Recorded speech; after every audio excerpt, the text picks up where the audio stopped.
स्थानीय सूर्य मंदिर रोड में अपने आवास पर नगर निगम की पूर्व अध्यक्ष पूनम सिंह ने एक प्रेस वार्ता कर इस बार नगर निगम का चुनाव पुनः लड़ने की घोषणा की। प्रेस वार्ता को संबोधित करते हुए उन्होंने कहा कि 5 वर्षों से नगर निगम की दुर्दशा देखकर वह काफी आहत हैं। कई प्रकार के टैक्स से आम जनता का दोहन हो रहा है। निगम बनने के बाद कई करोड़ रुपए सरकार ने दिए, उस राशि का अनावश्यक खर्च कर वर्तमान मेयर ने कर दिया। कई योजनाएं का बजट अनावश्यक रूप से भी अधिक बनाया गया है। तालाब के सुंदरीकरण के नाम पर खानापूर्ति की गई। शहरवासियों पर ही नहीं बल्कि व्यवसायियों पर भी अनावश्यक टैक्स लाद दिया गया है। शहर में गंदगी का अंबार लगा हुआ है। कई मशीनें खरीदी गई जो उनके घर और निगम की शोभा बढ़ा रही हैं। खास महाल लीज पर मेयर ने जनता से झूठ बोला है। इसी सब बातों से परेशान होकर जनता ने इस बार पुनः मुझे नगर निगम के मेयर का चुनाव लड़ने का अनुरोध किया, जिसे मैंने स्वीकार कर मैदान में पुनः आ रही हूँ। प्रेस वार्ता में बोलते हुए पूर्व नगर अध्यक्ष सुरेंद्र सिंह ने कहा कि मेरे अथक प्रयास से नगर पालिका को नगर परिषद बनाया, फिर जी तोड़ मेहनत कर नगर निगम बनाया, लेकिन इस उपलब्धि पर वर्तमान पदाधिकारी ने पानी फेर दिया। निगम बनने का उद्देश्य धरा का धरा रह गया। शहरवासी पानी के लिए तरस रहे हैं। वे टैक्स के बोझ से लदे हुए हैं। कई झूठे वादे और घोषणाओं से सभी आहत हैं और अपने को ठगे महसूस कर रहे हैं। मकान बनाने के लिए नक्शा पास करने के नाम पर पैसे की उगाही हो रही है। प्रधानमंत्री आवास योजना में घुसखोरी चरम पर है। फेज 2 की जलापूर्ति राशि मेरे और पलामू सांसद बीडी राम के सहयोग से निर्गत कराया गया था, लेकिन उस पर भी काम शुरू नहीं हुआ। इन सब को देखते हुए जनता की मांग पर इस बार मेरी पुत्र वधू पूनम ने पुनः इस बार चुनाव लड़ने का मन बना चुकी है और आम जनता के सहयोग से पुनः इस बार चुनाव जीतकर निगम को घर जैसा संवारेगी। प्रेस वार्ता का क्या उद्देश्य है? देखिए, प्रेस वार्ता का उद्देश्य मैंने कहा ना, अभी भी मैं पहले बोल रहा था, लोगों से बात हो रही थी। प्रेस वार्ता का उद्देश्य यही है किसी की अभी जो टाउन लीज का जो इस तरह का बढ़ोतरी करके जो दिखाया गया और जो पेपर में आया, उससे हमें आंतरिक कष्ट हुई और वो कष्ट के बाद हमने कहा कि प्रेस के माध्यम से हम ये लोगों के ऊपर बीच में जाएं और इसको रुकवाने का प्रयास करें, क्योंकि 11,30,000 रुपये जो है, कहाँ एक बैग 6 लाख से 11,30,000 रुपये कर देना, ये उचित प्रतीत नहीं है। आप लोग के कार्यकाल में जो फेज 2 का जो पैसा आया था लैप्स हो गया और आज तक वो उस पर काम नहीं हो पाया दोबारा, उस पर क्या कहना है? देखिए, फेज 2 का जो पैसा आया था हमारे रीजन में मात्र 12 करोड़ रुपए आया था, जो कि हमने PhD को कंसल्टेंट्स को दे दिया था काम कराने के लिए।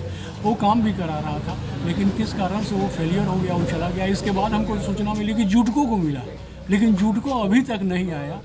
ये तो जनप्रतिनिधियों से आप पूछिएगा कि क्यों नहीं आया, आखिर क्यों रुका हुआ है और क्यों काम नहीं हो रहा है, क्योंकि यहाँ के लोग पानी के लिए त्राही कर रहे हैं। जो टैक्स का जो बेतहाशा वृद्धि हुई है, चाहे कमर्शियल टैक्स हो या डोमेस्टिक हो, इस पर क्या कहेंगे? देखिए, टैक्स जो बेतहाशा वृद्धि हुई है, टैक्स के संबंध में हमको ये कहना है कि टैक्स जो वृद्धि जो हुई है, ये वृद्धि नहीं होनी चाहिए थी, इसलिए कि कोरोना काल से हम खुद त्रस्त हैं।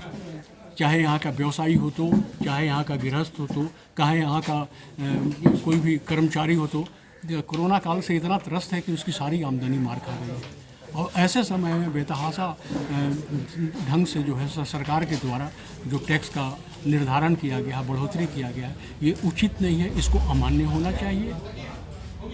अभी जो नए जो ग्रामीण इलाके का जो पंचायत का जो वार्ड में शामिल किया गया है, सुविधा विहीन है, लोग आक्रोशित हैं। अभी पूनम जी उसको कैसे अपने पक्ष में करेंगे? क्या उसका रणनीति क्या है? क्या देख लीजिए, जो नए इलाके जो शामिल किए गए हैं, और अब मैं अगला इलेक्शन हार गया, अगर हारता नहीं तो सबसे पहला मेरा फोकस उन्हीं के ऊपर था। उनको जितना हम डेवलप कर सकते, लेकिन साथ में एक चीज़ और हम अपने बोर्ड से पारित करते, जो कृषि भूमि है उस पर से टैक्स परमानेंट हटा।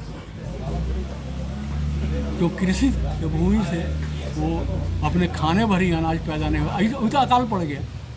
अब अकाल के समय में टैक्स का बढ़ोतरी, अकाल के समय में उनके ऊपर टैक्स के इम्पोज करना, ज़बरदस्ती वसूल करना, फाइन करना। जी 5 साल और 50 साल के संबंध में जो आप हमसे पूछना चाह रहे हैं कि आप 50 साल का नगर पालिका में कितना फंड था, कैसे चलाया जाता था, कितनी सफाई की व्यवस्था थी, अगर उसकी तुलना में 5 साल में एक रत्ती भी है तो हम इसको मानते हैं कि इनको ये बहुत अच्छा काम किए हैं। लेकिन इनका अच्छा काम देखना है तो आप जाकर के नदी में देखिए, अब 65 लाख का पार्क बना हुआ है, जिस पार्क के इर्द गिर्द शहर के सारा जो है सब मलबा और गंदगी आकर गिरा है। तो लोग पार्क में घूमने जाएंगे या उस गंदगी का एहसास करने जाएंगे, सुगंध लेने जाएंगे, ये तो देखने की चीज़ है। 5 साल और 50 साल में जहाँ तक सवाल है कि हम लोगों को 1-8 करोड़ रुपया अगर आ जाता था तो बहुत ज़्यादा सरकार से अनुदान मिल जाता था। आज तो 100 करोड़, 200 करोड़, 400 करोड़, 500 करोड़ आ रहा है, और इसमें अगर इनका डेवलपमेंट नहीं होता है। तीसरी की चीज़ है कि सफाई पर चले जाइए, तो सफाई पर जहाँ तक हमारे यहाँ जो हमें याद है पूनम जी के कार्यकाल तक लेबरों की संख्या 60 से 80 के बीच में हुआ करता था, जिससे पूरे शहर की सफाई करते थे। आज इनके पास 500 लेबर हैं, लेकिन फिर भी हम जब दीपावली के दिन घूमने निकले तो देख रहे हैं कि बाजार में गंदगी पड़ी हुई है। ऐसा कहा जा सकता है कि नगर पालिका से नगर परिषद और नगर परिषद से नगर निगम बनाने का श्रेय इसी फैमिली को, इसी नगर निगम के अध्यक्ष को जाता है। आवाज़ लूट का जो हमारे धंधा हो गया, आप जो कह रहे हैं इसमें सच्चाई भी है। नगर पालिका के बाद नगर परिषद बनाने का भी प्रयास हमारे ही द्वारा किया गया, क्योंकि 1998-96 में ही हमारे पिताजी का देहांत हो गया, और 96 के बाद जो मैंने कार्यकाल संभाला तो मैंने इसको विकसित करने के लिए, शहर को डेवलप करने के लिए हमने एक ख्वाब देखा और नगर परिषद में ही परिणत हो गया। इसके बाद फिर नगर निगम बनाने के लिए एड़ी चोटी मैंने एक किया और ये नगर निगम में पड़ गया। लेकिन नगर निगम में जो फंड आ रहा है और जो कार्य हो रहा है, ये तो देखने की चीज़ है। आप देख करके आप ही सोच सकते हो कि कितना काम हुआ है और किस तरह का काम हुआ है और कितनी गुणवत्ता है उसमें।